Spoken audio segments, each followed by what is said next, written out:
Next Door Radio, nextdoorradio.com, and the Next Door Radio app. Miss Kellie Syfan joins us here in studio at 109 Hillsborough Street live. Our phone number, 919-618-9258. Of course, she is with Applied Behavior Happiness, and this is Behavioral 911. How are you today? So well, how are you? I am fantastic. Once again, thank you and welcome. You join us here every Friday beginning at 10 a.m. really to talk about family life, kids, and a little bit of everything. So here today, let's do our quick little 30-second infomercial about who you are and what you do. Absolutely. So I am Kellie Syfan, the owner of Applied Behavioral Happiness, where I help change behavior but protect the spirit. My big focus is on behaviors surrounding tantrums and meltdowns, big fears and phobias, and the behaviors that can come after trauma. Outstanding. And what's the best way to get a hold of it, contact, stuff like that? Absolutely. So my website is appliedbehavioralhappiness.com. Any of the red request appointment buttons, you can get 30 minutes free. Let's just chit chat, see if I'm the right fit. If not, get you referred out to where you need to go. You can also call 984-235-1058. I promise you, if you call, you're making the right choice. We've been there. We've seen it. Of course, we love you anyway. So now it is summertime. It is now, we've gotten away from the snow. Yes. Now we're still waiting to get away from the rain because it's nonstop. But we've had a beautiful last couple of days, into the 85s, 82, 85s. And so that really brought up the conversation with my family regarding, summertime events. And there's only one more month of school. So we're about to kick into what the heck we're going to do during the summertime. So let's kind of talk a little bit more about that, when to start planning, when to start saying, all right, we're going to get this, and then now we're going to prepare for this. Absolutely. So what you're going to want to consider when you're thinking about big trips and planning and helping kids prepare for these sorts of things, first is always going to be safety. So for example, you're going to take a beach trip. Does your child know how to swim? That's a good place to start. Do they know what a rip current is? A current that could pull them out, and what to do if that happens? Do they know certain signals for if they need assistance from a lifeguard? There's a lot of different things to consider on those points. You can also go through and go, okay, we're going to go to this area where, say, there are ticks, or we're going to need to be able to use bug spray. Is your child comfortable with a spray? Because if you get there and they're completely uncomfortable with the sensory experience of a spray, and it means you can't leave the cabin, it's going to be a much different time than you expected.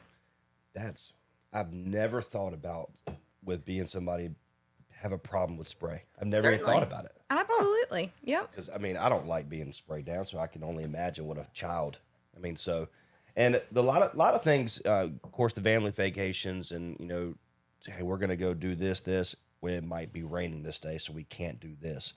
So the transition we're so excited because we know when you're driving to the location, it's hype. We're ready to roll. We're excited. But then on the way back, we're tired and we're just like, why is this taking so long? And so the transition when we get there of something, we're so excited, and then all of a sudden something has to change. Something has to, something's different. Talk a little bit about that. Definitely. So practicing ahead of time. One of my favorite mantras for kids is it's okay, it's just different. So those moments of, man, we were really planning on going to the theme park, but it is lightning and thunder and all of the water slides are closed, sort of thing. It's okay, it's just different. Let's find something else. Let's work on this together and have that puzzle be a part of what the fun is. Now, in that moment, it's not the time to teach that puzzle of, I expected this. It's not going to happen. We're going to have to find a new solution. It's not a good teaching moment because the emotions are going to be way too high.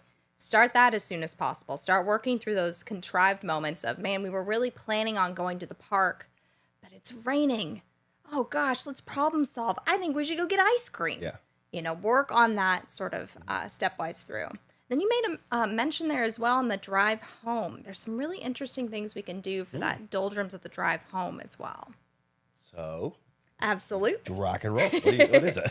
So one of the things that I've seen be really consistently helpful is on your drive home, having mini stops along the way as if they were little vacation stops. So if you think about a road trip where it's not just the destination, it's the travel. On the way there, we get there quickly. We just travel. On the way back is when we go to that, say, special ice cream place. Or, 3/4 of the way, we stop and take a rest somewhere where there's a gift shop or a museum. And spending the time on the way back to have those little spots as we go home can make it less of a doldrums, why aren't we there yet? I'm just exhausted sort of side of things, and turn it into a part of the vacation. Now, if everybody is just straight exhausted, another thing to consider is do we want to do early morning or night driving so the kids are sleeping so we can get through a big chunk of this when we don't have everybody I like the awake. silence. I'm not gonna lie. That's all me. Yeah. Again, this is Local Talk. This is Behavior 911 with Kellie Syfan from Applied Behavioral Happiness. Our phone number 919-618-9258. Of course, you're listening live by way of our video. We appreciate you on all of our social media outlets. And of course, by way of our stream at Next Door Radio, brought to you by Vanco Outdoor Equipment there in Vance County. So you mentioned a couple of different things, the transition and what to do when something is at the peak moment. So offer some tips when you start seeing that it's starting to get a little bit hyped and the attitude and all that starting to change. Offer some tips on that. Sure. There's some great work in what's called the zones of regulation. A lot of occupational therapists are going to use that. You can just Google it, look it up real quick. You're going to see a couple different zones.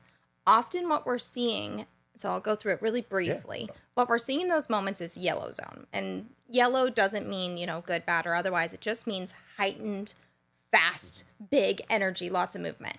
Great, say, when you're on the baseball field. You need that hit of energy, that move. Not great when you're sitting in the car, and any emotion can be related to it. It's just really hype and big.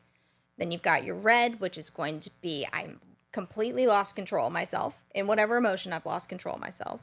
Blue is going to be your quieter, more sleepy side, and green is going to be on your, I'm fully in control of what I'm doing, what I need, and where I need to be. So looking at that and teaching those sorts of things ahead of time, you can start to talk about, hey, I'm seeing you go toward yellow zone. What can we do to get back to green? Or if you're already in that moment, knowing for yourself as the adults, okay, these are the specific signals I'm looking for to know I'm going from everything's cool, we're good and green, to I'm seeing a little bit of mix up. Now, one of the biggest things that'll take us from I've got control to I've got too much energy and I can't control this moment, from that green to yellow and then into red, is going to be that overstimulation. So looking at what can we do to quiet the stimulation of the moment. So taking a sensory input and seeing if we can quiet that input down. Can mean turning down the music or doing music on headphones for a little bit. It can mean, hey, do we need to bring some shades so there isn't as much bright light coming into the car?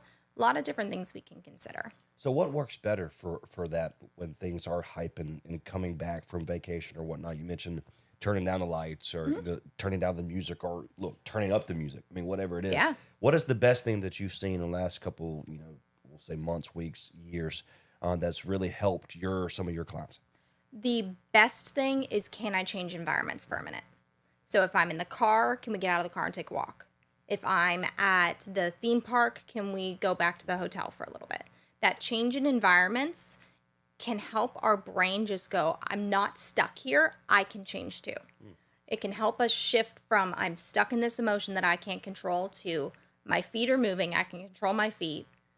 I'm in a new place, I can bring my emotion to this new place as well.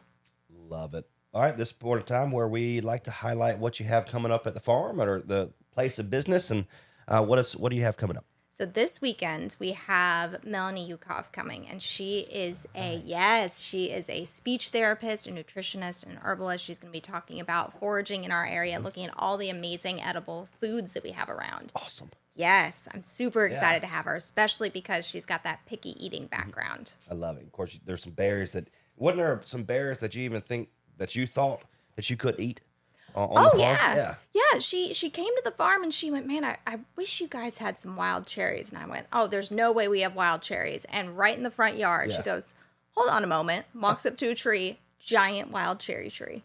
Interesting. Yeah. Wouldn't you know it? Yeah, but I don't, because I would never just, hey, I'm going to eat this and let's shouldn't. find out. Let's just find out if I'm going to, live or, we won't go that deep. Absolutely. One more time, how can our listeners get some information about you, and what's the best way to find you on social media or website?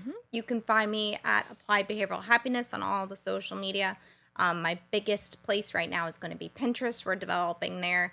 It's a nice, safe place to just enjoy finding information you need.